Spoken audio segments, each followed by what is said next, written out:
এশার নামাজের পর মাত্র 3 বার দোয়াটি পড়বেন, মনের সব আশা আল্লাহ তাআলা পূরণ করে দিবে।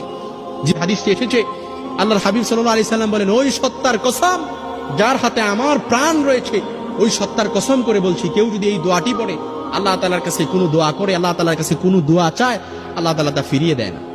সুবহানাল্লাহ, আরো আসতে পড়েন, আল্লাহ তাআলা তা ফিরিয়ে দেয় না।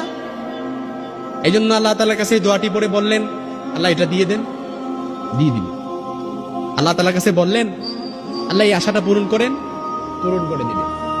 দোয়াটি একেবারে সহজ। আল্লাহুম্মা ইন্নী আসআলুকা বিআন্নী আশহাদু আন্নাকা আনতাল্লাহ লা ইলাহা ইল্লা আনতাল আহাদুস সামাদ আল্লাযী লাম ইয়ালিদ ওয়া লাম ইউলাদ ওয়া লাম ইয়াকুল লাহু কুফুয়ান আহাদ।